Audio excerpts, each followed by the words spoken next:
मुठभेड़ में शहीद हुआ बांदा जनपद का लाल। घटना की जानकारी के बाद परिजनों समेत ग्रामीणों में छाया मातम। कानपुर के बिल्हौर में एक मुठभेड़ के दौरान सीओ देवेंद्र मिश्रा समेत आधा दर्जन से अधिक पुलिसकर्मी शहीद हो गए थे। इसके बाद से प्रदेश के पुलिस महकमे में हड़कंप मचा है। सभी शहीदों के परिजनों को सूचित किया जा रहा है।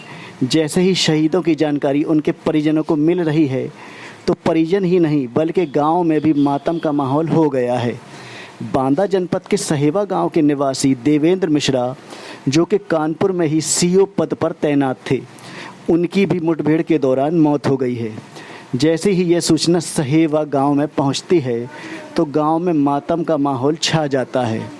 पड़ोसी और ग्रामीणों में भारी आक्रोश देखने को मिल रहा है। ग्रामवासियों की मांग है कि ऐसे दुर्दांत हत्यारों को कड़ी से कड़ी सज़ा दी जाए और उनके साथ इससे भी बुरा सलूक किया जाए, जिससे अगली बार कोई भी हमारे सैनिकों और पुलिसकर्मियों पर हमला करने से पहले 100 बार सोचे।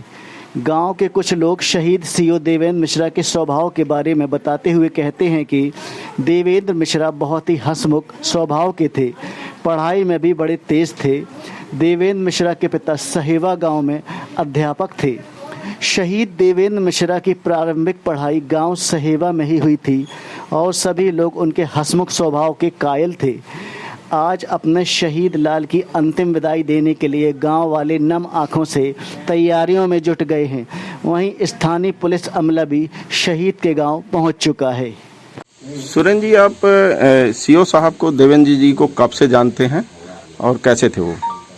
हम शुरू से जानते हैं उनको, क्योंकि वो हमसे बड़े हैं। जब से हम लोग सूता हमें है तब से वो थे। किस तरह के व्यक्ति थे? पढ़ाई लिखाई में कैसे थे और व्यवहार कैसा था? बहुत अच्छे व्यक्ति थे, व्यवहार कुशल थे उनका और हंसमुख स्वभाव के थे वो। ठीक। कैसा महसूस कर रहे हैं आज वो हमारे बीच में नहीं है, आपके बीच में? आज मैं क्या, पूरा गांव दुखी है घटना को। जब से जानकारी हुई सब लोग परेशान हैं। क्या चाहते हैं? अब जिन्होंने घटना की है उनको कम से कम फांसी तो हो। ऐसे व्यक्ति को फांसी से कम कोई सही नहीं। आपसे उनका किस तरह का परिचय था? गांव के रिश्ते से वो हमारे मामा हैं, पड़ोसी हैं। और कुछ खास बात उनके बारे में बताना चाहिए? खास बात तो यही है, ज़्यादा क्योंकि बड़े होने के नाते हम लोग उनके पास कम बैठना उठना रहा है, लेकिन वो हंसमुख स्वभाव के थे। जब वो गांव आते थे तब हमेशा उनके जो हम उम्र लोग थे या थोड़ा छोटे बड़े, वो सभी लोग आते थे उनसे मिलने। करीब करीब भीड़ लगी रहती थी जब वो आते थे। अगर 1 घंटे के लिए भी आते थे तो उनसे मिलने काफ़ी लोग आते थे। कब मिले थे आप उनसे इसके पहले आखिरी बार? 3-4 घंटे के लिए। वो करीब फरवरी में आए थे, 2-3 महीने। तब मुलाकात हुई थी आपकी? हाँ। सही है। क्या नाम है आपका दादा? चंद्रशेखर जी, ये कौन थे देवेंद्र मिश्रा आपके और क्या करते थे? मिश्रा हाँ। खेती पाती करते रहे हैं, वो लौका लोग। अच्छा। 3 भाई रहे। हाँ हाँ। सीओ थे ये? हाँ।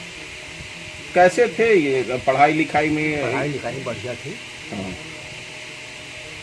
और क्या जानते हैं आप इनके बारे में? छोटे से किस तरह का रहा, घर में क्या स्थिति रही, कैसे नौकरी लगी? बढ़िया स्थिति रही है, कोई कमी नहीं रही है।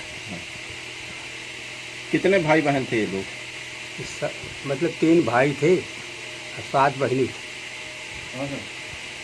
चलिए ये बताइए कि आज क्या घटना हुई है, आपको क्या जानकारी है? हाँ?